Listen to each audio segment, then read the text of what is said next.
miércoles 23. Pasamos entonces al siguiente tema. Tenemos buenas noticias para el bolsillo en el tema de las bencinas. Por supuesto, cae 12,9 pesos la bencina de 93 y en el caso de la bencina de 97, 23,2 pesos. Y no voy a ser yo la que les va a contar, sino nuestro querido experto Juan, que siempre nos ayuda para conversar sobre las bencinas. ¿Cómo estás, Juan?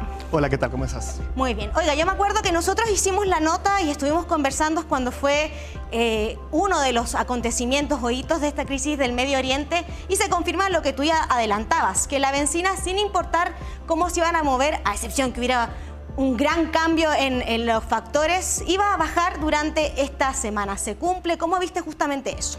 Bueno, efectivamente se cumplió la predicción en cuanto a la caída del precio mayorista tanto de las gasolinas como del diésel. Ahora, esta caída se debe principalmente a la operación del MEPCO, es decir, teníamos un colchón bastante potente y ya lo habíamos estimado la semana previa, pero ya esta semana, digamos, el colchón se desacumula en buena parte y que permite contener, digamos, el incremento por fundamentales que lleva a que en el neto haya una caída, lo cual obviamente es una noticia relevante en términos del mercado. Sí, en ese sentido me acuerdo que cuando conversábamos respecto a esta crisis en el Medio Oriente, uno de los grandes temores que había era respecto a si Israel iba a bombardear justamente el espacio que hay en Irán y justamente la petrolera, ¿no? Eso al parecer todavía no, y dijeron que quizás no lo iban a hacer, entonces esto viene a calmar un poquito lo que podría pasar con el precio del petróleo, o todavía sigue, por así decirlo, latente o esta incertidumbre. O sea, bueno, realmente en el mercado tenemos prácticamente desde el ataque de Hezbollah o de Hamas, en este caso hace un año atrás, el 7 de octubre, que la prima de riesgo geopolítico en el Medio Oriente se ha activado. Por lo tanto, eventualmente los acontecimientos recientes, el ataque de Irán, que impulsó un incremento importante del precio, recordemos que para fines de septiembre el precio del petróleo estaba en torno a $72 el barril y una semana después llegó a $80 el barril. Ahora, lo que hemos visto en los últimos días es que en cierto modo el precio ha tendido a reducirse marginalmente, producto que los anuncios en el mercado dan que Israel pareciera que no va a atacar principalmente instalaciones petroleras de Irán. Ahora, eventualmente todavía existe un riesgo porque eventualmente Israel, de cierto modo, prometió algún tipo de retaliación después del ataque de Irán del 1 de octubre. Por lo tanto, eventualmente todavía existe un factor de riesgo en el Medio Oriente, evidentemente, pero hoy por hoy lo que más está moviendo el precio del petróleo son los fundamentales de oferta y demanda que llevan a que en la práctica el precio deba tender a reducirse y hoy vemos que el precio está fluctuando en torno a $74, $75 el barril.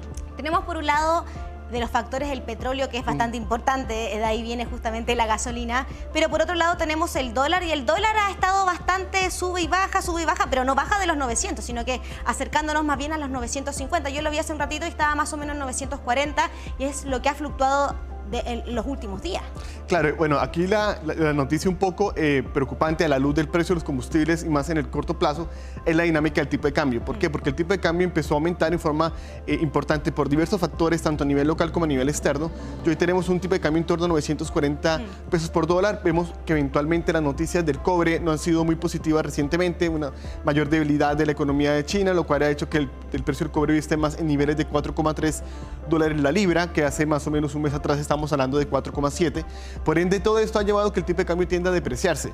Y en cierto modo, obviamente, eso pone un poco de presión para las proyecciones de mediano plazo en cuanto a la dinámica del precio del petróleo y más bien en cuanto al precio de los combustibles de consumo vehicular.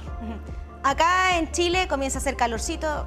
Ha hecho bastante calor aquí, pero sube la parafina. Una buena noticia para nosotros en el sentido de que no la consumimos, pero esto está relacionado, me imagino, con la demanda en los otros países, ¿no? Claro, no, o sea, aquí hay que considerar lo siguiente.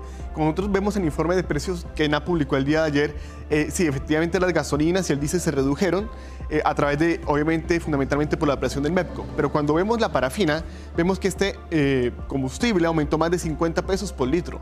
Ese incremento se da, bueno, porque la parafina no tiene un mecanismo de cobertura y suavizamiento como se lo tienen las gasolinas y el diésel, y en ese caso esa alza se da principalmente por el incremento del precio del petróleo Brent, que digamos que se viene arrastrando, y también por efecto del alza del tipo de cambio. Por ende, eventualmente, si para el caso de la parafina vemos un incremento no menor, importante, más de 50 pesos, ahora, ¿qué podemos esperar de aquí a corto plazo? Que es un poco la pregunta que surge de aquí a 3 semanas más. Aquí la situación tiende a ser la siguiente. En el escenario que tenemos hoy, el precio debería estar fluctuando en torno a 74, 75 dólares el barril por elementos más estructurales de mercado, excepto que exista algún acontecimiento en Medio Oriente que evidentemente cambie el escenario. Y en el caso del tipo de cambio, la situación es un poco más compleja. ¿Por qué?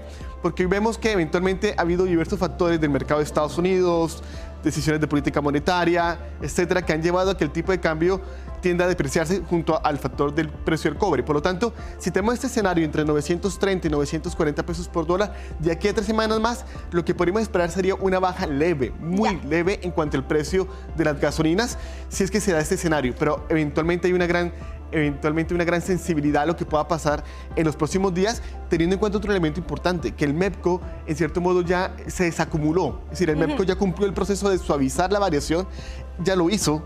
Para esta semana en la práctica ya no hay un MEPCO acumulado ni para el diésel ni para la gasolina 93. Por lo tanto, la gente entienda lo que tú partías diciendo, que este colchón ya está más chiquitito, claro, ¿no? Se agotó literalmente. Es decir, porque claro, suena un poco paradójico que por una parte el precio del petróleo haya aumentado, que el tipo de cambio haya aumentado, pero que el precio de los combustibles de consumo vehicular se haya reducido.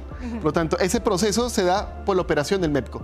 Pero ese MEPCO que teníamos, que nos permite, la semana pasada teníamos aproximadamente 60 pesos por litro de colchón, en el caso, por ejemplo, de la gasolina 93, ya se agotó esta semana. Perfecto. Por lo tanto, de aquí a 3 semanas más son más factores de oferta y demanda, tanto para el precio del petróleo como para el tipo de cambio, los que van a determinar la dinámica del precio de las gasolinas y el diésel.